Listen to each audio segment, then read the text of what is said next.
नमस्कार प्रिय विद्यार्थियों। आज के वीडियो के माध्यम से हम लोग चर्चा करेंगे पॉलिटिकल साइंस के पेपर 1 के बारे में। और पेपर 1 में जो पहला चैप्टर आपका है उसके बारे में हम लोग चर्चा करने का प्रयास करेंगे। जब आप बीए के 5th सेमेस्टर में होते हैं तो आपको एक सब्जेक्ट के 2 पेपर पढ़ने होते हैं। तो आज जो आपके वीडियो के माध्यम से हम चर्चा करेंगे वो पहला पेपर होगा, यानी कि राजनीति विज्ञान में 2 पेपर आपको पढ़ने पड़ेंगे। पहले पेपर का नाम है इनमें से आपका क्या? पहले पेपर का नाम है आपका कंपैरेटिव गवर्नमेंट एंड पॉलिटिक्स, यानी कि राजनीतिक मतलब कि आपका तुलनात्मक सरकारें और तुलनात्मक पॉलिटिक्स, यानी तुलनात्मक सरकार और राजनीति, ये आपको पढ़ना है। अब इसमें जैसे यूके यानी कि क्या होता है? यूके माने होता है यूनाइटेड किंगडम, यानी कि ये ब्रिटेन का जो संविधान है, खास करके यूनाइटेड किंगडम में आयरलैंड वगैरह भी शामिल हो जाते हैं। यूके का संविधान, वहां की राजनीति, वहां की पॉलिटिक्स, वहां की गवर्नमेंट, दोनों के बारे में पढ़ना है। इसके साथ साथ यूएसए के बारे में पढ़ना है, यानी अमेरिका वाले। स्विट्जरलैंड के संविधान और उसकी विशेषता, उसमें राजनीतिक चीजें कैसी हैं, वहां पर राजनीतिक प्रक्रियाएं कैसी हैं, व्यवहार में राजनीति किस तरीके से आती है, इन सभी चीजों को पढ़ना है।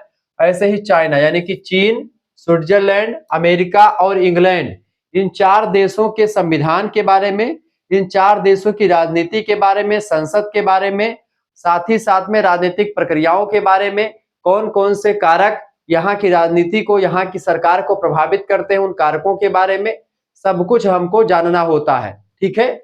और इसी की तुलना हम करते हैं किससे? अपने इंडिया से, यानी यूके, यूएसए, स्विट्जरलैंड के संविधान और वहां की राजनीति की तुलना हम अपने सरकार से करते हैं, यानी हम एक तुलनात्मक अध्ययन देखते हैं। ठीक है। तुलनात्मक अध्ययन में क्या होता है? हम अपने देश की सरकार, अपने देश की जो है संसद भवन को देखते हैं और दूसरे देश की सरकार या संसद को देखते हैं। वहां की न्यायपालिका कैसी है, हमारे यहाँ की न्यायपालिका कैसी है। तो अब बेसिकली 4 देशों के संविधान, वहां की जो है कार्यपालिका, न्यायपालिका और व्यवस्थापिका, साथ ही साथ में राजनीतिक प्रक्रियाएं, राजनीतिक व्यवहार, ऐसे तमाम प्रकार की चीजें पढ़ते हैं, जिससे वहां किन चीजों को संविधान जो है, संविधान किन चीजों से वहां प्रभावित होता है, हर एक देश में हर एक संविधान की क्या क्या विशेषताएं हैं, सब कुछ आपको यहाँ पर पढ़ना पड़ता है। जैसे कि स्विट्जरलैंड की बात की जाए तो यहाँ पर बहुल कार्यपालिका की बात होती है। साथ ही साथ में स्विट्जरलैंड की बात किया तो यहाँ पर प्रत्यक्ष लोकतंत्र की बात होती है, डायरेक्ट डेमोक्रेसी की बात होती है। वहीं अमेरिका, चाइना और उत्तर मतलब की क्या नाम है, इंग्लैंड, इन सभी देशों की अपनी अपनी अलग अलग विशेषताएं हैं अपने अपने संविधान की। तो उन सभी विशेषताओं को भी आपको पढ़ना है। हर एक देश के संविधान की विशेषताओं को जानना है, राजनीतिक सिस्टम के बारे में जानना है, राजनीतिक प्रक्रियाओं के बारे में जानना है। बेसिकली पूरा का पूरा सिलेबस इन्हीं चारों जो है, चारों की विशेषताओं, संविधान की विशेषता, न्यायपालिका, व्यवस्थापिका और संसद, इन्हीं सभी के आसपास घूमता रहेगा, कार्यपालिका के आसपास। ठीक है। न्यायपालिका क्या होती है? जो कानून को जो है, कानून से जुड़े विवादों का निपटारा करवाती है। व्यवस्थापिका मतलब जो कानून को बनाती है उसको व्यवस्थापिका, कानून को लागू करवाती है कार्यपालिका। जैसे व्यवस्थापिका में कौन कौन होते हैं आप सभी को पता होगा, जैसे कि सांसद, विधायक, ये सब जो होते हैं जितने भी, ये सब किस में जाते हैं? संसद में जाते हैं। यानी जो संसद होता है वो इसी को हम विधायिका कह सकते हैं। संसद में कानून बनता है, उन्हीं विधायकों या सांसदों में से तमाम प्रकार के मंत्री चुने जाते हैं, तो वह मंत्री कार्यपालिका के सदस्य होते हैं। ठीक है। और उसके बाद में जो सरकारी कर्मचारी वगैरह होते हैं वो भी कार्यपालिका में आ जाते हैं। तो संसद भवन में जितने भी सांसद विधायक है वो कानून को बनवाते हैं, 2/3 बहुमत से पास होता है कानून। तो कानून बनवाने का काम किसका है? विधायिका का है। और उसके बाद कानून जब बन जाता है तो उसको लागू कौन करवाता है? उसको लागू करवाती हैं क्या? कार्यपालिकाएं लागू करवाती हैं। और कार्यपालिका जब उसको लागू करवाती है तो उसके जुड़े विवाद जो होते, मान लेते कार्यपालिका लागू करवा रही है, जनता उसको नहीं फॉलो करना चाह रही है, कुछ विवाद होगा कि भाई ये कानून बना है संविधान के दायरे में है अथवा नहीं है। अगर संविधान के दायरे में होगा तो उस कानून को न्यायपालिका पास कर देगी कि भाई हाँ चलो ठीक है। लेकिन अगर जनता ने कहा कि भाई ये कानून के खिलाफ है, ये हमारे साथ अन्याय हो रहा है, और जनता ने केस ठोक दिया सरकार के खिलाफ, तो सरकार को घसीटने का काम कौन करेगा? न्यायपालिका करेगी। यानी न्यायपालिका कानून से जुड़े विवादों का निपटारा करने के लिए रखी गई है। तो इस तरीके से मैंने आपको समझाया। तो इन सभी चीजों का अध्ययन जो होता है तुलनात्मक राजनीति के अंतर्गत, तुलनात्मक सरकारों के अंतर्गत हम लोग किया करते हैं। आज के वीडियो के माध्यम से जो पहला चैप्टर हम लोग चर्चा करेंगे बहुत ही महत्वपूर्ण है और यहाँ से लगभग 10 नंबर का क्वेश्चन आपका पक्का है। तो ये पहला चैप्टर आपके लिए बहुत ही इंपॉर्टेंट होने वाला है। 2026, 27, 28 सभी में यह लेक्चर आपके लिए बहुत ही हेल्पफुल होगा। राजनीति शास्त्र का प्रथम प्रश्न पत्र यानी पेपर संख्या 1 बीए 5th सेमेस्टर में आपको पढ़ना है तुलनात्मक सरकार और तुलनात्मक राजनीति के बारे में। ठीक है। ये आपका पूरा टाइटल लिखा पेपर का, यूनिट संख्या 1 चैप्टर संख्या 1, यानी कि यूनिट माने इकाई, 8 इकाइयों में पूरा सिलेबस बटा हुआ है। मैं चूंकि लंबी क्लासेस आज लूंगा तो यूनिट नंबर 1 जो होगा आपका, उसको मैं 2 वीडियो के माध्यम से समाप्त करूंगा। एक चैप्टर संख्या 1 जिसमें हम लोग चर्चा करेंगे तुलनात्मक राजनीति यानी कि कंपैरेटिव पॉलिटिक्स के बारे में जानेंगे कि इसका अर्थ क्या होता है, इसकी परिभाषा तुलनात्मक राजनीति की, तुलनात्मक राजनीति की प्रकृति, ठीक है, यानी इसका नेचर कैसा है, विषय क्षेत्र यानी स्कोप ऑफ जो है स्कोप ऑफ क्या, कंपैरेटिव पॉलिटिक्स, ठीक है। इसके अलावा इसका इंपॉर्टेंस देखेंगे, सिग्निफिकेंस देखेंगे यानी महत्व देखेंगे, क्या क्या महत्व है। तो इस तरीके से आपका तुलनात्मक राजनीति की ये तमाम सारी चीजें आपको बहुत ही डिटेल तरीके से आपके दिमाग में उतारने का काम आज के वीडियो के माध्यम से मैं करूंगा। तो प्लीज वीडियो को लाइक करें, चैनल पर अगर नए हैं तो सब्सक्राइब कर दीजिएगा। पॉलिटिकल साइंस पेपर 1, आइए चैप्टर संख्या 1 के बारे में चर्चा करते हैं।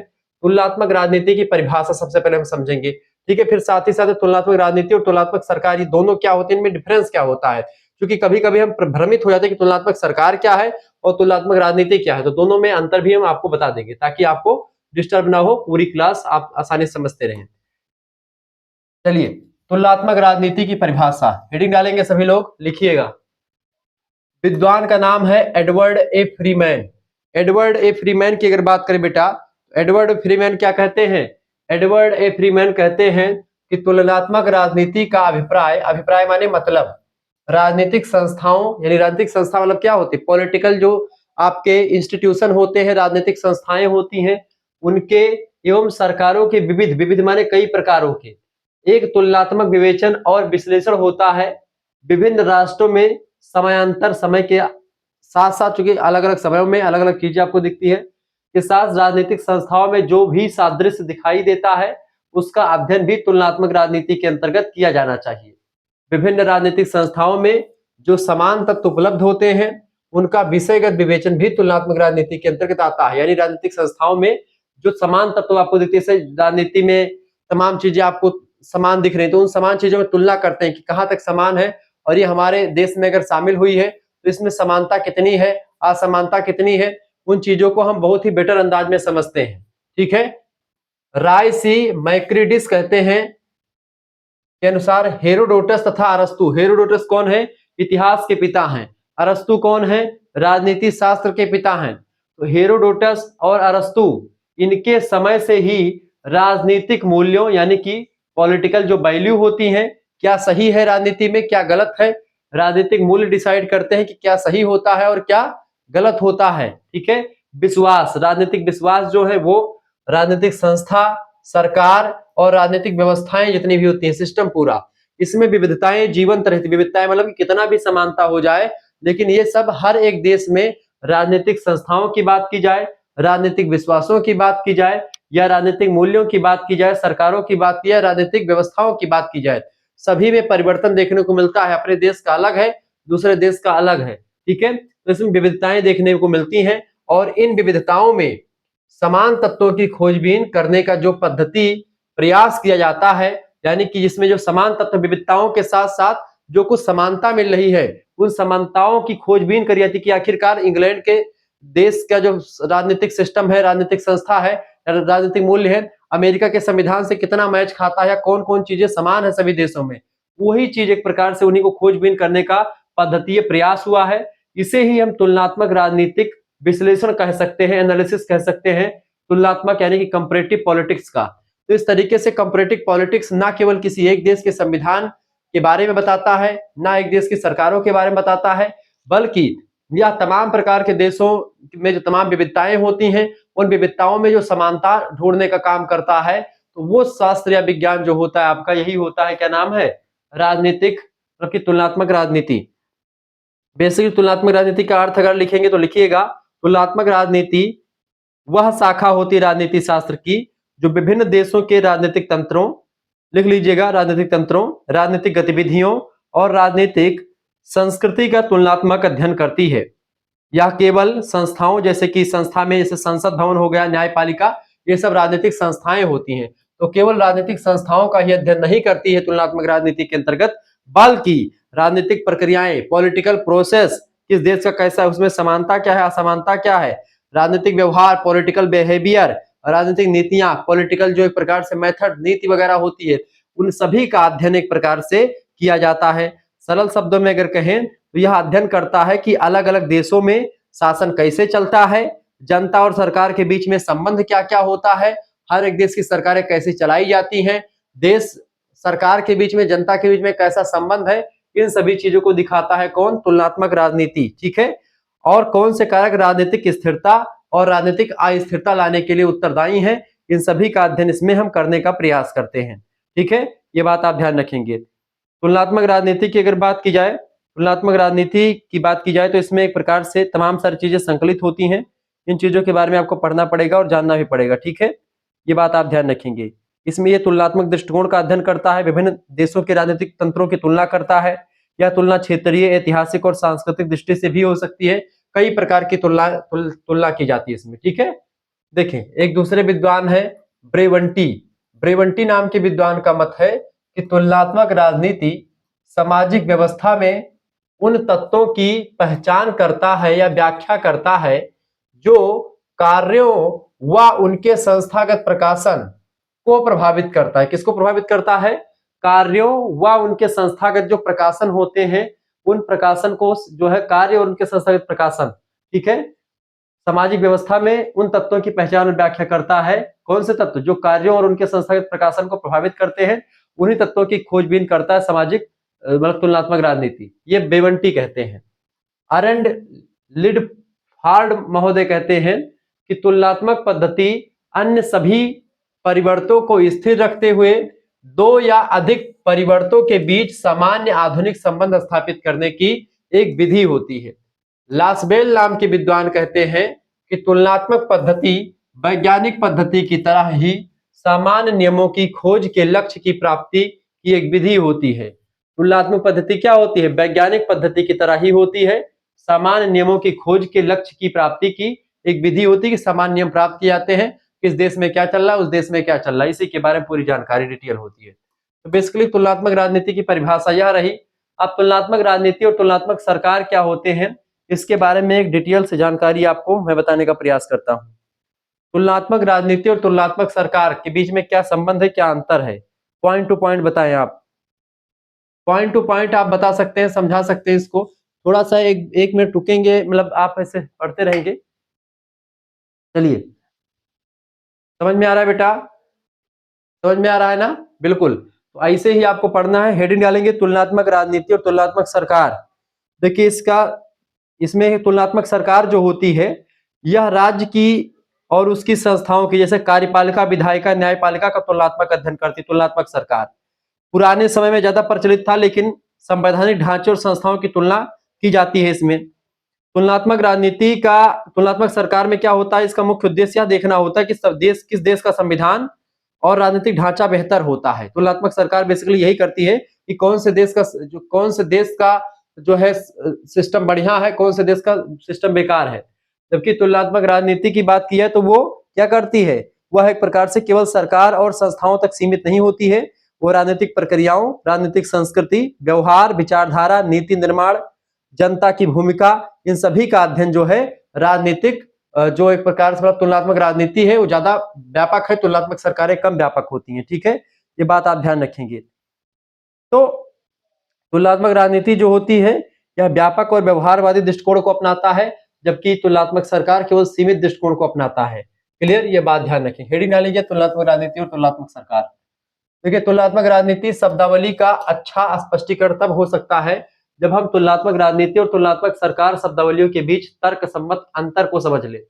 प्रायः तुलनात्मक राजनीति यानी कंपैरेटिव पॉलिटिक्स तथा तुलनात्मक सरकार, ठीक है, कंपैरेटिव गवर्नमेंट, शब्दों का प्रयोग परस्पर एक दूसरे के लिए किया जाता है कि भाई ये एक दूसरे के पूरक है या दोनों दोनों एक ही हैं, लेकिन ये दोनों एक नहीं है, इन दोनों में पर्याप्त डिफरेंस होता है। तुलनात्मक सरकार में केवल न्यायपालिका, विधायिका और कार्यपालिका, इनका एक प्रकार से अध्ययन होता है। कौन से देश की संविधान का, कौन से देश का एक प्रकार से कार्यपालिका, व्यवस्थापिका और न्यायपालिका बेहतर है, इसका अध्ययन तुलनात्मक सरकार करती है। तुलनात्मक राजनीति जो होती बाबू, यह एक प्रकार से तुलनात्मक मतलब कि ये तो राजनीतिक प्रक्रियाओं मतलब राजनीतिक संस्था, जैसे कि आपका न्यायपालिका, विधायिका और ये सब जितनी भी है आपका, ठीक है, न्यायपालिका, विधायिका, कार्यपालिका, इनका तो अध्ययन करता ही है। साथ ही साथ में राजनीतिक प्रक्रिया, राजनीतिक व्यवस्था, जनता का क्या हिस्सा है, जनता और सरकार के बीच में क्या संबंध है, ठीक है, इन सभी का भी अध्ययन करता है, यानी एक कदम दो कदम आगे है तुलनात्मक राजनीति तुलनात्मक सरकार से। तुलनात्मक सरकारें जो हैं वह एक प्रकार से एक सीमित दृष्टिकोण को अपनाती हैं, जबकि जो तुलनात्मक राजनीति होती है वह एक प्रकार से व्यापक धरातल पर काम करती है। ठीक है, यह बात आप ध्यान रखेंगे। चले, जीके रॉबर्ट्स नाम के विद्वान है, उन्होंने स्पष्ट किया, क्या स्पष्ट किया जीके रॉबर्ट्स ने? जीके रॉबर्ट्स नाम का विद्वान है, वो कहता है कि तुलनात्मक शासन का प्रयोग राज्यों और उनकी संस्थाओं और उनके कार्यों में संबंध कुछ समूह जैसे राजनीतिक दल, दबाव समूह। राजनीतिक दल क्या होते हैं? पॉलिटिकल पार्टी जो होती है, जैसे भाजपा, कांग्रेस, ये राजनीतिक दल है। दबाव समूह क्या होते हैं? प्रेशर ग्रुप, जैसे आरएसएस हो गया या मुस्लिम का जो एक प्रकार संगठन हो गया। ठीक है, ऐसे ऐसे, यानी ऐसे संगठन जो कि अपने समाज के या समूह के हितों के लिए वह एक प्रकार से सरकार को मनवाते हैं अपने काम करवाने के लिए। सरकार में या फिर चुनाव में भाग नहीं लेते, लेकिन चुनाव को प्रभावित करते हैं। राजनीति में भाग नहीं लेते दबाव समूह, लेकिन राजनीति को प्रभावित करते रहते हैं। तो राजनीतिक दल और दबाव समूह ये सब क्या हैं? ये मतलब कि ये राज्यों और उनकी संस्थाओं और उनके कार्यों से संबंधित समूह होते हैं। तो इनके अध्ययन हेतु उपयुक्त लगता है कौन? जो तुलनात्मक शासन है वो। जबकि तुलनात्मक राजनीति शब्दावली एक अधिक व्यापक परिप्रेक्ष्य के लिए प्रयोग होता है, जिसमें तुलनात्मक शासन तथा गैर राज्य राजनीति जैसे कबीला कोई है, कोई निजी संस्थाएं हैं, उन सभी का क्या मंतव्य है, उन सभी के क्या विशेषताएं, उनको भी इंक्लूड करता है अपने अंदर। ठीक है, उनका भी समावेश किया जाता है। इंक्लूड माने समावेश करना। रॉबर्ट्स महोदय का आशय यह है कि राजनीति का तुलनात्मक अध्ययन केवल संरचनात्मक तुलनाओं तक ही सीमित नहीं होता है, जबकि तुलनात्मक सरकार या तुलनात्मक शासन केवल यही देखता है कि राजनीतिक संरचना कैसी है, यानी कि वहां का स्ट्रक्चर कैसा, वहां का बस इतना तो तुलना करता है। लेकिन जो तुलनात्मक राजनीति होती है, इसके अंतर्गत कबीलों का भी अध्ययन, समुदाय, संघ, समूह जैसी तमाम प्रकार की गैर राज्य इकाइयों का भी व्यवहारात्मक अध्ययन किया जाता है। व्यवहारवादी दृष्टिकोण, उदारवादी दृष्टिकोण के माध्यम से अध्ययन किया जाता है। जीन ब्लोंडेल नाम के विद्वान ने रॉबर्ट्स के मंतव्य से सहमत होते हुए लिखा कि तुलनात्मक सरकार समकालीन विश्व में राष्ट्रीय सरकारों के प्रतिमानों का अध्ययन करता है। राष्ट्रीय सरकार के जो विभिन्न प्रतिमान हैं, उन प्रतिमानों का अध्ययन करता है। समकालीन विश्व में जो जितने भी एक प्रकार सरकार है, उनके बीच वे एक प्रकार से उनके सभी प्रतिमानों का अध्ययन करता है।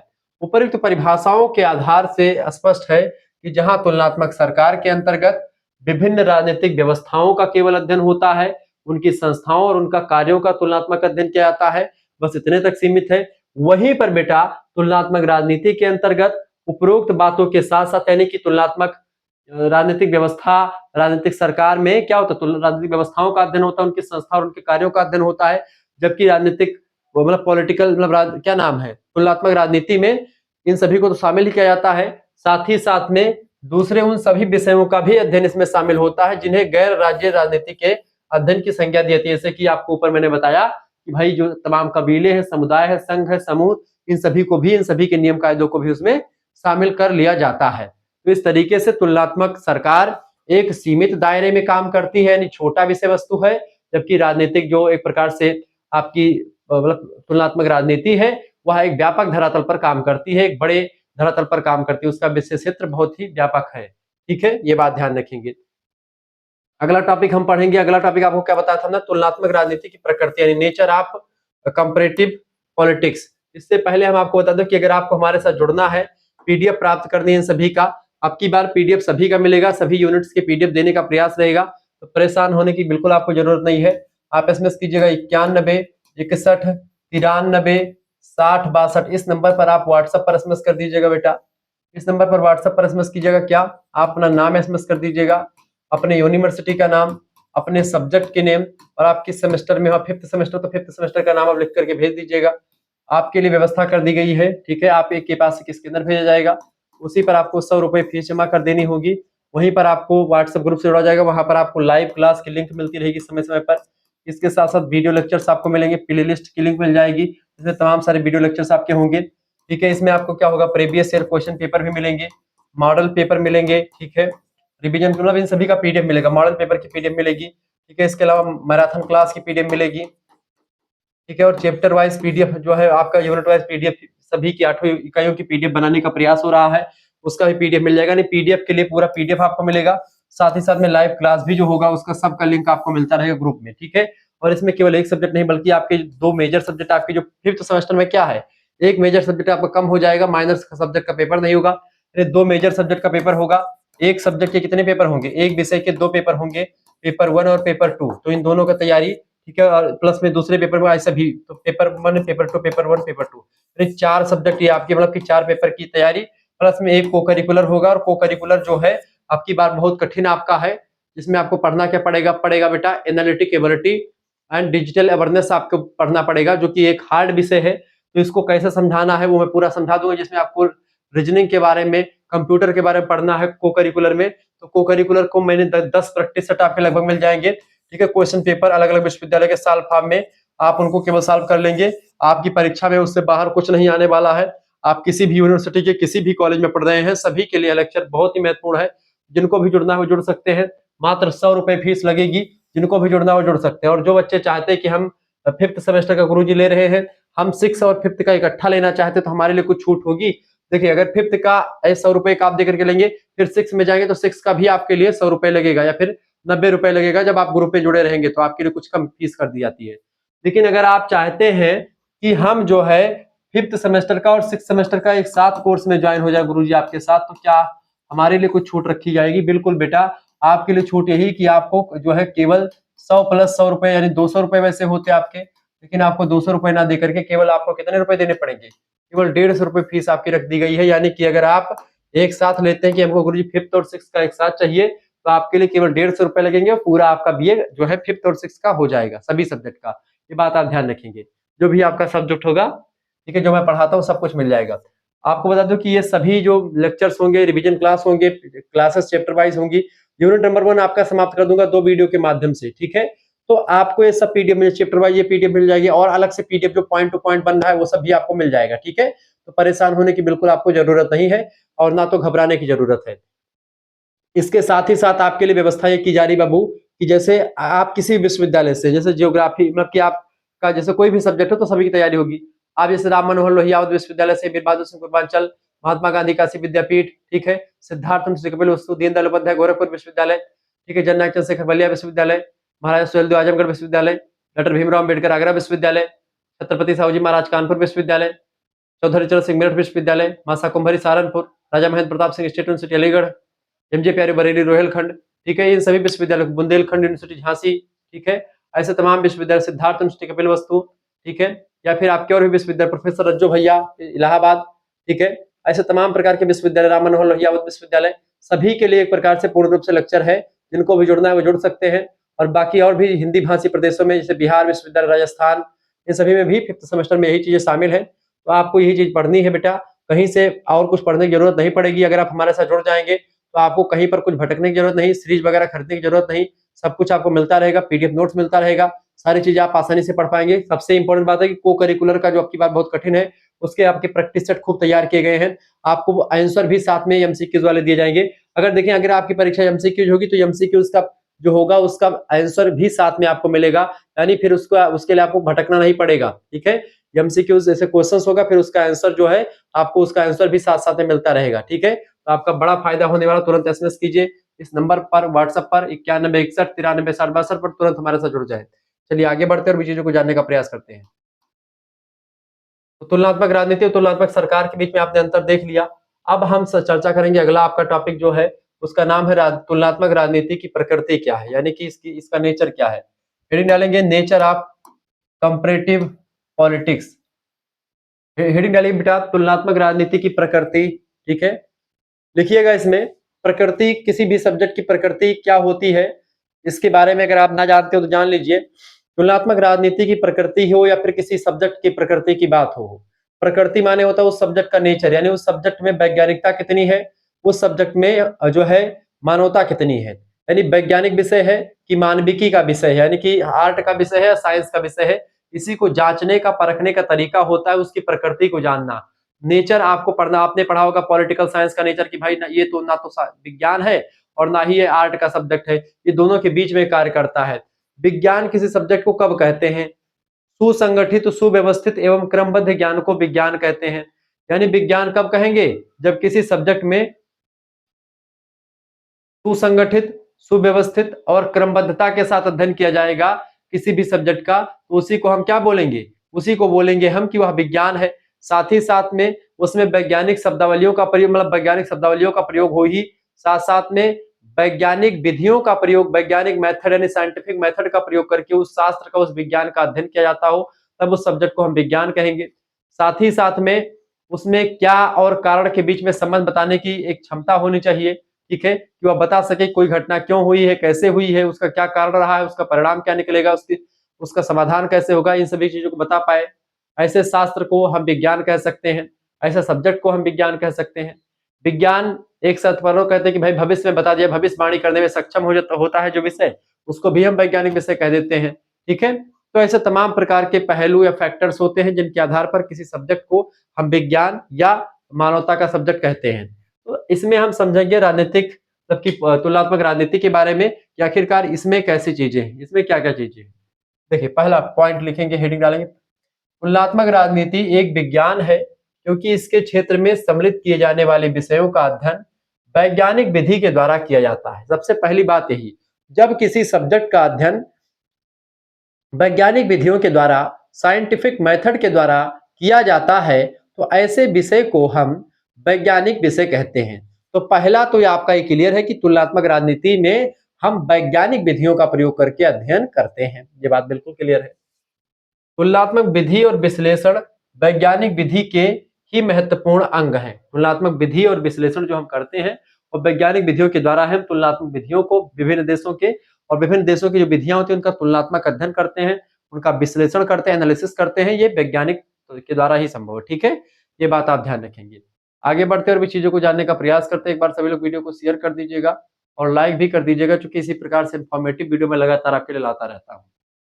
इसके अध्ययन के परंपरागत उपागमों, उपागम माने होता अप्रोच, ठीक है। तो जो परंपरागत अप्रोच है यानी कि जो पुराना अप्रोच है और एक आधुनिक अप्रोच है, जो दूसरा चैप्टर है इसी परंपरागत और आधुनिक अप्रोच को लेकर के है, ठीक है, उसको लेकर के मैं बताऊंगा आपको। तो इसके अध्ययन के परंपरागत उपागमों जो वास्तव में वैज्ञानिक तरीके ना थे, उनका स्थान अब उनके नए उपागम, जैसे जो पहले परंपरागत उपागम थे उसमें वैज्ञानिकता का प्रयोग कम था, लेकिन जो अब आधुनिक दृष्टिकोण आया है राजनीति पॉलिटिक, मतलब कि ये क्या नाम है, तुलनात्मक राजनीति के अध्ययन का जो आधुनिक दृष्टिकोण आया है, मॉडर्न पॉइंट ऑफ व्यू आया है, ठीक है, मॉडर्न अप्रोच आया है, उसमें व्यवहारवादी उपागम, संरचनात्मक कार्यात्मक उपागम, पद्धति विश्लेषण, इन सभी वैज्ञानिक तरीकों ने ले लिया है। अतः अब यह एक वैज्ञानिक विधि के द्वारा अध्ययन करने का शास्त्र जो है सब्जेक्ट बन चुका है। अब तुलनात्मक राजनीति ने एक स्वतंत्र अनुशासन पद प्राप्त कर लिया है। इस विषय पर अनेक मान्य और अधिकृत ग्रंथ हैं और विषय को यह स्थान दिलाने वाले अनेक विख्यात लेखक हैं कि इसको एक प्रकार से एक जबरदस्त तरीके से वैज्ञानिकता के जो है जो आप मापदंड है उन पर खरा उतारते हैं। तुलनात्मक राजनीति कोई कला नहीं है, कोई कला नहीं होती है। जिस प्रकार की राजनीति को एक कला कहा और माना जाता है राजनीति शास्त्र को, ऐसे ही तुलनात्मक राजनीति जो है या कोई कला नहीं है, ये बल्कि यह विज्ञान है, क्योंकि बिना वैज्ञानिकता के ऐसे तुलना कर पाना संभव नहीं हो पाता है, ठीक है। तो पहली बात ये कि इसकी जो विधियां हैं वो वैज्ञानिक है, इस वजह से वैज्ञानिक विषय है, ठीक है। दूसरा टॉपिक, दूसरा पॉइंट ये क्लियर करता है इसकी वैज्ञानिकता को। देखिए तुलनात्मक राजनीति का विकास हाल ही में हुआ है, यानी अभी जल्दी में हुआ है, क्योंकि ये कोई पुरानी विषय वस्तु नहीं है और जो विषय वस्तु नई बनती है उसमें वैज्ञानिकता का समावेश होता ही होता है। तो ऐसे में ये अभी हाल ही में इसका विकास हुआ है। इस विषय का वैज्ञानिक ढंग से विकास वर्तमान शताब्दी में विशेष रूप से विगत 7 दशकों में, यानी 70 साल हुए हैं अभी इसके विकास को, वो है वास्तव में, या 70 अब 100 साल हो चुके होंगे लगभग में। तुलनात्मक शासन विषय तुलनात्मक राजनीति से पहले विकसित हुआ है, यानी तुलनात्मक शासन जो है, तुलनात्मक शासन जो विषय है ये तुलनात्मक राजनीति से पहले आया, तुलनात्मक राजनीति बाद में आई है। तुलनात्मक शासन इसलिए सीमित दायरे में काम करती है, केवल राजनीति के जो संस्थाएं हैं उन्हीं से अध्ययन करता है, तुलनात्मक सरकार है, तुलनात्मक शासन। लेकिन तुलनात्मक राजनीति की बात करें तो तुलनात्मक शासन के भी बहुत बाद में उसका उदय हुआ है। इसमें हम तमाम चीजों के बारे में अध्ययन करते हैं, गैर राजनीतिक संस्थाओं, गैर राजनीतिक जो तौर तरीके हैं, समूह होते हैं, तमाम चीजें, इन सभी के बारे में अध्ययन करते हैं, ठीक है। उस पर अनेक ग्रंथ और रचनाएं पूर्वगामी शताब्दी में भी प्रकाशित हुई, किंतु तुलनात्मक शासन जो कि अब तुलनात्मक राजनीति का ही एक प्रमुख अंग बन चुका है, क्योंकि तुलनात्मक राजनीति एक विषय मान सकते हैं और तुलनात्मक सरकार उसी का एक अंग या इकाई मान सकते हैं। का अध्ययन भी वैज्ञानिक ढंग से और नए उपागमों के अनुसार तुलनात्मक राजनीति के साथ ही विकसित हो गया है। कुल मिलाकर के कहने का मतलब यह है कि अब जो तुलनात्मक शासन या सरकार जिसमें कुछ थोड़ी बहुत त्रुटियां थी, जिसको लेकर के उसको वैज्ञानिक नहीं कहा जाता था, अब चूंकि तुलनात्मक राजनीति के आ जाने से तुलनात्मक शासन की जो बुराइयां थी, जो वो कमी थी उसमें वैज्ञानिकता के प्रश्न पर जो खड़ा होता था, मतलब वैज्ञानिकता पर जो प्रश्न लगाता था, उन सभी प्रश्न चिन्हों को खत्म कर दिया गया है तुलनात्मक राजनीति के द्वारा। इस तरीके से हम कह सकते हैं कि तुलनात्मक राजनीति एक वैज्ञानिक विषय है। तीसरा पॉइंट क्लियर करने के लिए काफी है कि तुलनात्मक राजनीति का अध्ययन क्षेत्र जो है अति व्यापक है। अति माने बढ़िया, ठीक ठाक व्यापक है। इसमें बहुत सारी चीजों का अध्ययन करते हैं। जैसा कि विषय के नाम से ही बताया जा चुका है कि तुलनात्मक राजनीति के अध्ययन में राजनीति के सभी पहलुओं का अध्ययन, किसी एक दो पहलू नहीं बल्कि पॉलिटिकल के जितने भी पहलू हैं उन सभी पहलुओं का अध्ययन, शासन के सभी अंगों का अध्ययन, ठीक है, चाहे वो न्यायपालिका, कार्यपालिका, विधायिका हो, सभी अंगों का अध्ययन, उनकी प्रक्रियाएं यानी उनके क्या क्या प्रोसेस होते हैं, किस तरीके से शासन को लागू करवाना है, किस तरीके से सरकार चलती है, उन सभी की प्रक्रिया, राजनीतिक पद्धति के विभिन्न पहलुओं के अध्ययन को सम्मिलित कर दिया जाता है, यानी कि सारे सारे पॉइंट ऑफ व्यू को सम्मिलित कर लिया जाता है राजनीति के। तो इस तरीके से आप लोगों ने इसकी प्रकृति को समझा, ठीक है। इसकी प्रकृति बेटा बिल्कुल वैज्ञानिक है, इसमें कोई दो राय नहीं है, ठीक है, ये बात आप ध्यान रखेंगे। तुलनात्मक राजनीति जो होती है इसकी प्रकृति कैसी है बेटा, इसकी प्रकृति जो है इसका प्रकृति वैज्ञानिक होती है, ठीक है। नेचर ऑफ कंपैरेटिव पॉलिटिक्स की बात की जाए तो इसमें क्या होता है बेटा, व्यवहारवादी है ये, या केवल राज्य और सरकारी संस्थाओं का अध्ययन नहीं करता बल्कि राजनीतिक व्यवहार का अध्ययन करता है, राजनीतिक दृष्टिकोण का अध्ययन करता है, समूह गतिशीलता का भी अध्ययन करता है तुलनात्मक राजनीति। इस वजह से यह वैज्ञानिक है। इसके साथ साथ और पॉइंट लिख लीजिएगा, वैज्ञानिक इसलिए है क्योंकि तुलनात्मक विधियों के माध्यम से यह विज्ञान की तरह निष्कर्ष भी निकालता है, ऐसे में इसको वैज्ञानिक कहना उचित प्रतीत होता है। इसके साथ साथ आप इसका नोट डाउन करते हुए चलेंगे, ठीक है, या फिर आप पीडीएफ प्राप्त करने के लिए ग्रुप से जुड़ जाएं। तीसरी बात, सापेक्षतावादी भी है ये, ठीक है। यह मानता है कि राजनीतिक संस्थाएं और प्रक्रियाएं अलग अलग सामाजिक और सांस्कृतिक संदर्भों में अलग अलग होती हैं, इसमें कोई दो राय नहीं, वो अलग अलग होती है, अलग अलग संदर्भ में अलग अलग चीजें हो सकती हैं। तीसरी बात ये, अगली बात, यह विभिन्न राजनीतिक तंत्रों की आलोचनात्मक समीक्षा भी करता है, यानी राजतंत्र जो है मोनार्की है जिसमें कमियां हैं उस कमियों को बताता भी है, यानी विज्ञान वही है जो सत्यता और जो एक प्रकार से अच्छाई बुराई दोनों को बता दे, तो ऐसे में दोनों चीजों को बताने में सक्षम है, यह बात आप ध्यान रखेंगे। अब तुलनात्मक राजनीति का विषय क्षेत्र यानी स्कोप ऑफ कंपैरेटिव पॉलिटिक्स के बारे में हम जान लेते हैं, ठीक है। इसका विषय क्षेत्र समझते हैं बाबू, हेडिंग डालेंगे आप सभी लोग, तुलनात्मक राजनीति का विषय क्षेत्र, scope of comparative politics, heading डालेंगे सभी लोग। चलिए भाई सभी लोग हेडिंग डालेंगे, लिखेंगे, क्या लिखेंगे, तुलनात्मक राजनीति का विषय क्षेत्र। तुलनात्मक राजनीति का क्षेत्र विवादपूर्ण रहा है, यानी कि इसमें तमाम डिबेट चलती रही है। इसका मुख्य कारण यह है कि इसके परंपरागत और आधुनिक दृष्टिकोण मेल नहीं खाते, क्योंकि इसका परंपरागत दृष्टिकोण जो है ये आर्ट का सब्जेक्ट पूरा मान लिया जाता है, और इसका जो आधुनिक दृष्टिकोण है वो एक वैज्ञानिक सब्जेक्ट हो जाता है। ऐसे बड़ा विवाद हुआ है इन दोनों। पुराने राजनीतिक विचारक अपने अध्ययन क्षेत्र को केवल शासन और सरकार के ढांचे तक ही सीमित रखते थे, जबकि आधुनिक विद्वान इसके क्षेत्र को बहुत अधिक व्यापक बना देते हैं। यानी पहले बस केवल ये शासन कैसे चलता है और वहां की सरकार कैसी है, सरकार का ढांचा कैसा है, यानी कि न्यायपालिका, व्यवस्थापिका और कार्यपालिका तक ही सीमित था, तुलनात्मक सरकार तक ही सीमित था। लेकिन धीरे धीरे करके जो आधुनिक दृष्टिकोण आया उसमें तुलनात्मक शासन जो था, तुलनात्मक जो राजनीति थी वह एक प्रकार से आई, और इसमें तमाम प्रकार के और व्यवहारों को, प्रक्रियाओं को, व्यवस्थाओं को सब कुछ शामिल कर लिया गया। तो सबसे पहली बात यही है। इसी वजह से तुलनात्मक राजनीति का विषय क्षेत्र इस प्रकार है। देखिए सबसे पहली बात है राजनीतिक समाजीकरण का अध्ययन होता है इसमें, राजनीतिक समाजीकरण का अध्ययन, हेडिंग पहला, राजनीतिक समाजीकरण। समाजीकरण क्या है, एक ऐसी प्रक्रिया है, इसको सोशलाइजेशन कहते हैं समाजीकरण को। एक ऐसी प्रक्रिया जिसमें क्या होता है, धीरे धीरे करके, जैसे समाजीकरण क्या प्रक्रिया होती है, समाज में कोई बच्चा पैदा होता है तो अपने परिवार में, अपने आस पड़ोस से, अपने विद्यालय से, अपने गुरुजनों से, अपने माता पिता से चीजों को सीखता है। जैसे उसके माता पिता क्रियाकलाप करते हैं, बोलते हैं, वैसे ही बच्चा सीखता जाता है, ठीक है। आप घर में गाली गलौज देते रहेंगे हमेशा तो बच्चा भी गाली गलौज ही सीखेगा। आप भजन कीर्तन गाएंगे तो बच्चा भजन कीर्तन सीखेगा। आप पढ़ाई लिखाई करेंगे तो बच्चा पढ़ाई लिखाई सीखेगा। आप मारपीट करोगे बच्चा मारपीट सीखेगा। ये एक प्रकार से जब एक बच्चा पैदा होता है तो मात्र वह जैविक प्राणी होता है, लेकिन जब वह बच्चा एक प्रकार धीरे धीरे समाज में के संपर्क में आता है तब वह सामाजिक प्राणी बनता है। तो जैविक प्राणी से सामाजिक प्राणी बनने की प्रक्रिया ही समाजीकरण की प्रक्रिया कहलाती है। ठीक है, तो इसी को जब अगर इसके आगे राजनीतिक चीजें लगती है तो राजनीतिक की चीजों को जानने की प्रक्रिया होती है। राजनीतिक समाजीकरण का अध्ययन। राजनीतिक समाजीकरण तुलनात्मक राजनीति का एक महत्वपूर्ण अध्ययन विषय है। राजनीतिक समाजीकरण एक ऐसी प्रक्रिया है जिसके द्वारा राजनीतिक मूल्यों को तथा राजनीतिक दृष्टिकोणों के विषय में जानकारी प्राप्त कर पाता है एक व्यक्ति जिसको राजनीति के बारे में कुछ नहीं पता है। तो वो राजनीतिक मतलब कि जब तुलनात्मक राजनीति पढ़ता है उसके बारे में उसको तमाम जानकारी मिलती है। राजनीतिक समाजीकरण एक दीर्घकालीन प्रक्रिया है, एक लंबी प्रक्रिया है, जैसे समाजीकरण की प्रक्रिया है। ठीक है, यह व्यक्ति के जीवन से प्रारंभ होकर के उसकी मृत्यु तक जीवन प्रतन चलती रहती है। जैसे कि आप पैदा होते तब से सीखना शुरू करते हैं और जब तक मर नहीं जाएंगे तब तक आप कुछ ना कुछ सीखते रहेंगे, जानते रहेंगे। यही चीज बिल्कुल होती है। व्यक्ति अपने बचपन से ही विभिन्न राजनीतिक विषयों में रुचि लेने का लगता है और जीवन प्रतन जब तक मर नहीं जाता है वह उससे जुड़ा रहता है राजनीति से। राजनीतिक समाजीकरण को तुलनात्मक राजनीति में इसलिए शामिल किया जाता है क्योंकि राजनीतिक समाजीकरण पर ही किसी राजनीतिक प्रणाली का सफलता या असफलता निर्भर करती है। अगर किसी देश के व्यक्ति राजनीति के बारे में जानते हैं, समझते हैं, तो राजनीतिक नियम अच्छे तरीके से चलेंगे। अगर वो नहीं जानते हैं राजनीति के बारे में तो अराजकता ही फैलेगी, कुछ मतलब नहीं निकलेगा। ये चीजें आप ध्यान रखेंगे। अतः प्रायः विकासशील देशों में राजनीतिक समाजीकरण की प्रक्रिया जो होती है वो तीव्र होती है, वो जल्दी होती है, लोग जान जाते हैं। क्योंकि जहां पर जो है क्या है, विकसित देश है, उनमें समाजीकरण जो राजनीतिक समाजीकरण है वो जल्दी होता है, उसकी प्रक्रिया तीव्र होती है। इसके विपरीत पिछड़े देशों में, विकासशील देशों में यह प्रक्रिया बहुत धीमी होती है।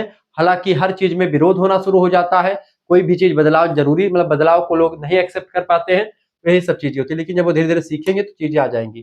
तो तुलनात्मक राजनीति में बेटा क्या पढ़ते हैं हम? तुलनात्मक राजनीति में हम राजनीतिक समाजीकरण के बारे में पढ़ते हैं। इसके अलावा दूसरा पॉइंट आपका राजनीतिक संस्कृति का अध्ययन करते हैं, पॉलिटिकल कल्चर का अध्ययन करते हैं, स्टडी ऑफ पॉलिटिकल कल्चर। ठीक है,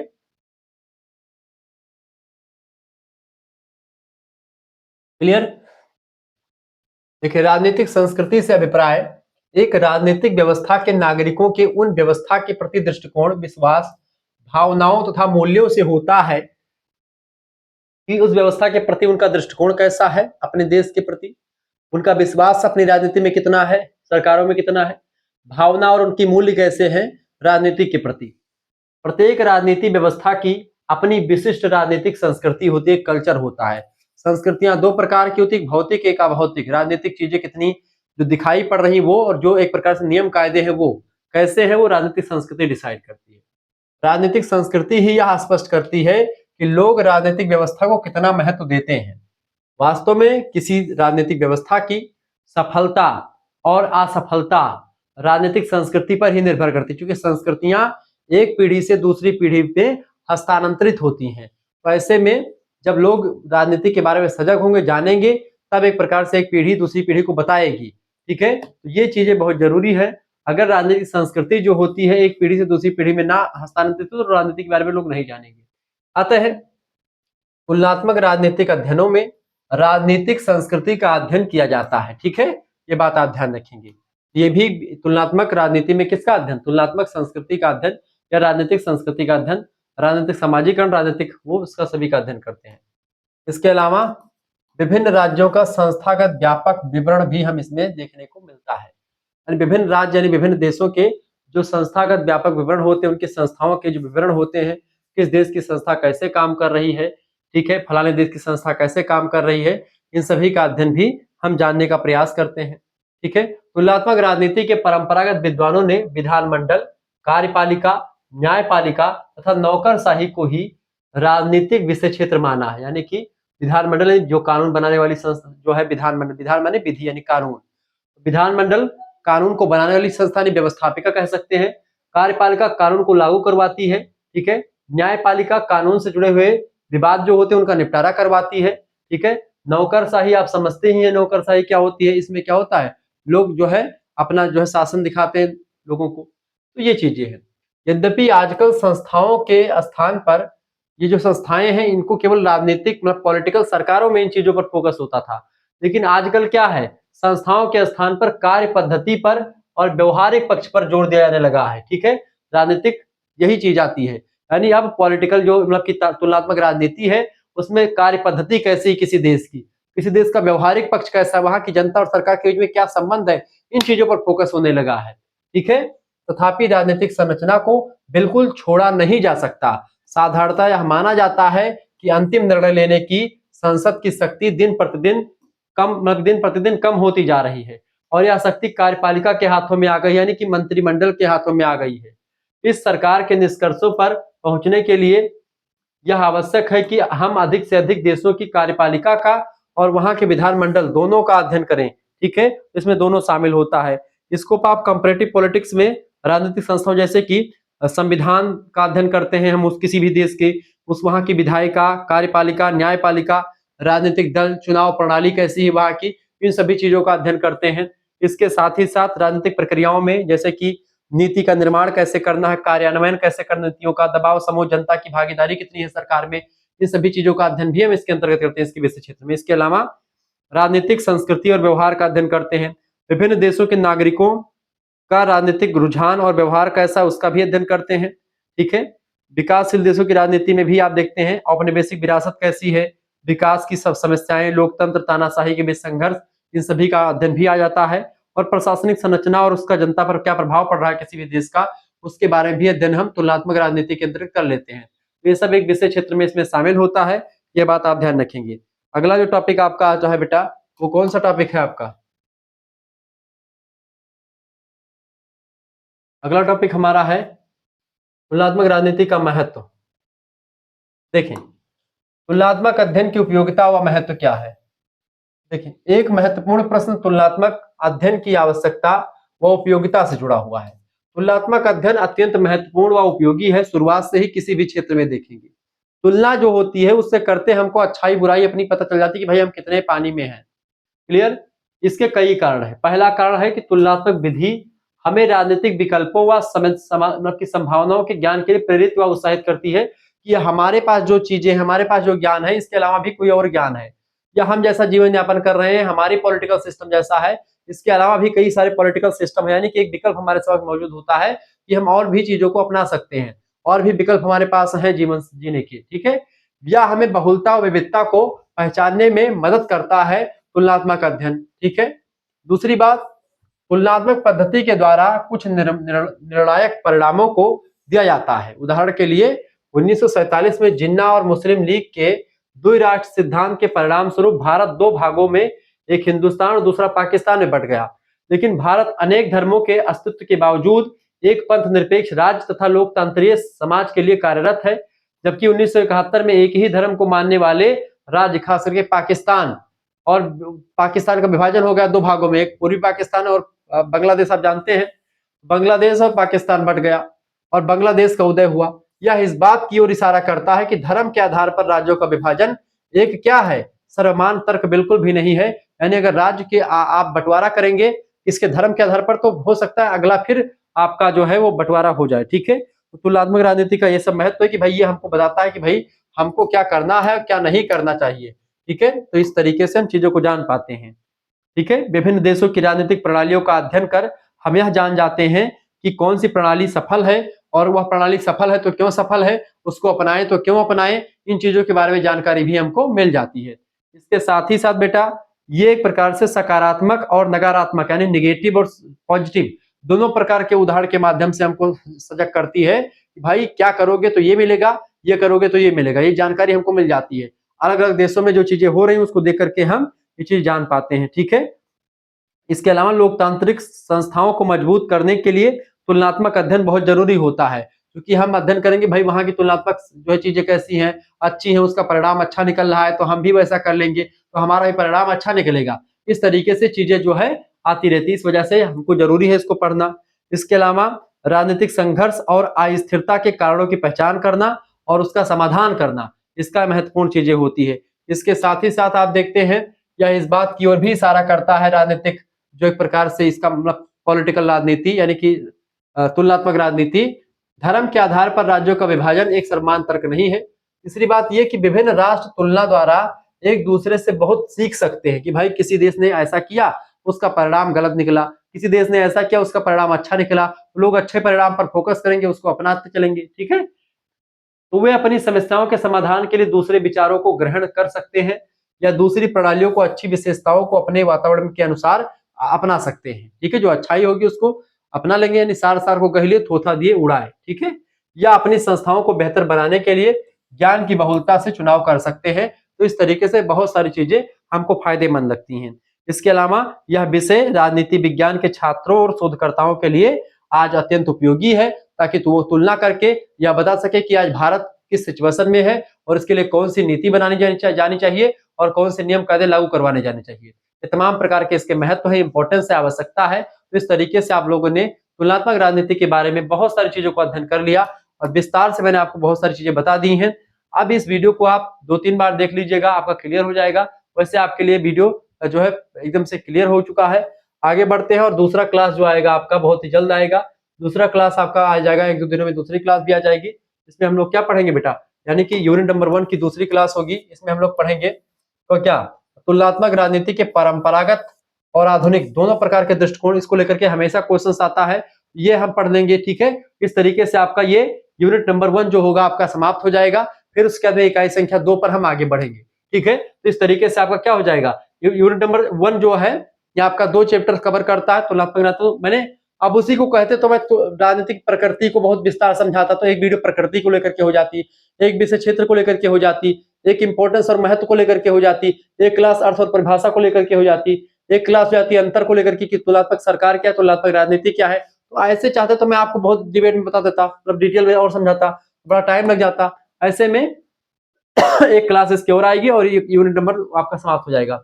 अगर आपको हमारे साथ जुड़ना है, सभी सब्जेक्ट कोर्सेस में ज्वाइन होना है, 9161936062 पर आप तुरंत एसएमएस कर दीजिए। ठीक है, अपना नाम, अपने यूनिवर्सिटी का नाम, अपने सब्जेक्ट के नेम और आप जो है कि सेमेस्टर, अपने सेमेस्टर का नाम लिख करके भेज दीजिएगा। ठीक है, आपकी फीस जो है 100 रुपए रखी गई। 100 रुपए में आपको live class, video lecture, PDF note सब कुछ आपको मिलेगा। पूरी डिटेल के साथ जानकारी मिलेगी, सब कुछ मिलेगा। ठीक है, इसमें केवल एक सब्जेक्ट नहीं बल्कि आपके 2 जो मेजर सब्जेक्ट हैं, एक सब्जेक्ट के 2 पेपर यानी कुल मिलाकर के 4 पेपर वो, और को करिकुलर जो आपकी बार कठिन होने वाला है, analytic ability and digital awareness, उसके लिए बेहतर तैयारी आपकी 10-10 प्रैक्टिस सेट सबके तैयार किए गए हैं। सब कुछ आपको मिल जाएंगे। आपको ग्रुप से जोड़ा जाएगा, live girls group, boys group, सबके लिए अलग व्यवस्था, पूरी डिटेल में जानकारी आपके लिए मिलेगी। सब कुछ आपको मैं बेहतर अंदाज में समझाने का प्रयास करूंगा।